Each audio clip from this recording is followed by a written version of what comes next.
Hello children, welcome to my channel Online Study Hub. Dear children, today in this video we are going to do comprehension part of lesson 4, Our Friend Computer from 5th class English book My Book of English. यानी कि बच्चों इस video में हम 4th lesson Our Friend Computer का comprehension part सीखने वाले हैं।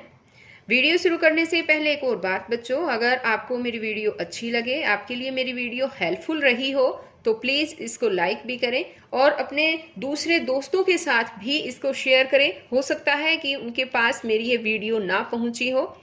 और अगर आप अभी तक मेरे चैनल पर नए हैं तो प्लीज़ चैनल को सब्सक्राइब भी करें और साथ में दिए बेल आइकन को ज़रूर प्रेस करें।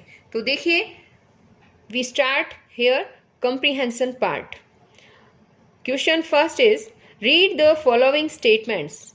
Write T in the box if the statement is true and F if it is false. यहाँ पर ये कहता है कि जो नीचे स्टेटमेंट्स दी रखी हैं वो आपको पढ़नी है और बॉक्स में यहाँ पर देखो ये बॉक्स दे रखे हैं इन स्टेटमेंट के सामने। इनमें अगर वो स्टेटमेंट ट्रू है तो टी लिखना है और अगर फॉल्स है तो एफ लिखना है। तो सबसे पहले हम क्या करेंगे, इस स्टेटमेंट को ध्यान से पढ़ेंगे।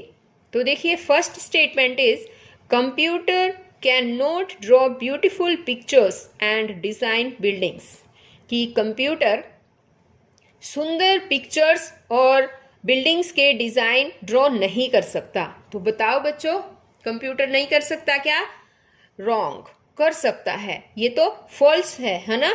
तो ये स्टेटमेंट फॉल्स है, इसलिए हम यहाँ लिखेंगे एफ। अब देखिए सेकंड स्टेटमेंट्स है कि computer can make all kinds of calculations. यानी कि कंप्यूटर सभी प्रकार की कैलकुलेशंस कर सकता है, यानी कि गिनती कर सकता है, गणना कर सकता है। तो बताओ ये ट्रू है या फॉल्स है? ये ट्रू स्टेटमेंट है, यानी कि सही बात है ये बच्चों। तो यहाँ पर आएगा T. Third statement is keyboard is the brain of the computer. कि कीबोर्ड कंप्यूटर का ब्रेन होता है, दिमाग होता है। होता है क्या? नहीं। तो क्या होता है ब्रेन? बताओ, कंप्यूटर का ब्रेन क्या होता है पता है? CPU होता है बच्चों। CPU is the brain of the computer.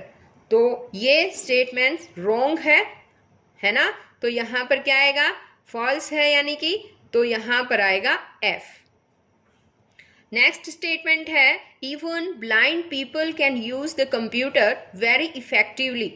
कि अंधे लोग भी कंप्यूटर का बड़ी इफेक्टिवली यूज कर सकते हैं, बहुत ही अच्छी तरीके से जो है वो कंप्यूटर का प्रयोग कर सकते हैं। तो बताओ, ब्लाइंड मैन कर सकते हैं? यस। तो ये स्टेटमेंट क्या हुई? हाँ बोलो, ये स्टेटमेंट ट्रू हुई है ना? और ट्रू है तो फिर क्या लिखेंगे हम यहाँ? बोलो, टी लिखेंगे। ओके। अब है ये नेक्स्ट स्टेटमेंट्स कि printer produces printed copies of the output. कि प्रिंटर जो है वो आउटपुट की प्रिंटेड कॉपीज प्रोड्यूस करता है, निकालता है। प्रिंटर में से हम आउटपुट वाली जो कॉपीज है वो प्रिंटेड कॉपीज निकाल सकते हैं। तो निकालते हैं, ऐसा काम प्रिंटर ही करता है ना? हाँ, यस। तो ये भी स्टेटमेंट ट्रू है, तो हम इसके लिए यहाँ पर टी लिखेंगे। ओके, सभी बच्चों को ये ध्यान से समझने भी है और बच्चों इन क्वेश्चंस को याद भी करना है, क्योंकि इसी तरह के क्वेश्चंस हैं जो आपके एग्जाम में आ सकते हैं। अब नेक्स्ट है आंसर द फॉलोइंग क्वेश्चंस। नीचे दिए गए क्वेश्चंस के आंसर दें। First question is which part of computer is called its brain. कि कंप्यूटर का कौन सा हिस्सा इसका ब्रेन कहलाता है। तो यहाँ पर ये क्वेश्चन मैंने नहीं लिखे हैं क्योंकि यहाँ जगह कम है, इसलिए मैं इनको लिख नहीं सकती। तो देखिए एक बार, यहाँ पर एक रजिस्टर में मैंने इनको लिखा है। सभी बच्चे ध्यान से देखिए। पहला क्वेश्चन क्या था हमारा कि कौन सा पार्ट है जो कंप्यूटर का ब्रेन कहलाता है। तो कौन सा पार्ट है बच्चों? हाँ, विच पार्ट ऑफ कंप्यूटर की जगह हम क्या लिखेंगे? CPU। CPU is called the brain of computer. CPU को कंप्यूटर का ब्रेन कहा जाता है, यानी कंप्यूटर का दिमाग कहा जाता है। अब सेकंड क्वेश्चन है कि which lines show importance of computer in our lives, कि ऐसी कौन सी लाइनें हैं जो हमारी जिंदगी में कंप्यूटर की इम्पोर्टेंस को शो कर रही हो, यानी हमारी जिंदगी में कंप्यूटर के महत्व को दर्शा रही हो। कौन सी है, पता है? आंसर देखिए, I can store all your information, यानी कि मैं तुम्हारे लिए सभी इंफॉर्मेशन स्टोर कर सकता हूं। तो ये वाली जो लाइन आपके लेसन में आई हुई है, ये इसकी इम्पोर्टेंस को शो कर रही है। Question third, what is the soul of the computer and why is it called so? Computer की सोल क्या है, यानी कि कंप्यूटर की आत्मा किसे कहा जाता है और इसे ऐसा क्यों कहा जाता है? Answer is the software is the soul of the computer because without it the computer is helpless. यानी कि जो सॉफ्टवेयर है बच्चों, सॉफ्टवेयर को कंप्यूटर की आत्मा कहा जाता है क्योंकि इसके बिना कंप्यूटर हेल्पलेस है। हेल्पलेस मीन्स असहाय है, यानी कि इसके बिना कंप्यूटर कुछ भी नहीं कर सकता। Okay. Question fourth, what is the function of a printer? Printer का फंक्शन क्या है, यानी कि प्रिंटर का कार्य क्या है? प्रिंटर के कार्य को पूछा गया है यहाँ पर। Answer is we can take out the prints of computer output with the help of printer, यानी कि हम प्रिंटर की सहायता से कंप्यूटर आउटपुट की प्रिंट्स जो है वो निकलवा सकते हैं। Question fifth, how is computer your friend? Computer तुम्हारा दोस्त कैसे है? कैसे हम उसको अपना फ्रेंड कह सकते हैं, पता है? Answer is computer is our friend because it helps us in every field of our life. Computer हमारा दोस्त है, हमारा फ्रेंड है, क्योंकि यह हमारे जीवन के हर फील्ड में हमारी हेल्प करता है, यानी कि हर क्षेत्र में हमें कंप्यूटर की आवश्यकता होती है और ये कंप्यूटर जो है वो हर फील्ड में हमारी सहायता भी करता है। तो यहाँ पर बच्चों ये तो थे इनके क्वेश्चन आंसर। सभी बच्चों को ये सभी क्वेश्चंस अपनी कॉपी में लिखने भी है।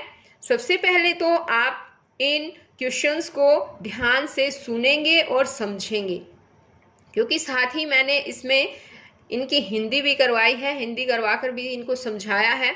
और उसके बाद आपको इसी तरह से सुंदर सुंदर क्वेश्चन आंसर अपनी कॉपी में लिखने भी हैं और इन क्वेश्चन आंसर को और भी अच्छी तरह से समझ सकते हो आप बच्चों। कैसे, पता है?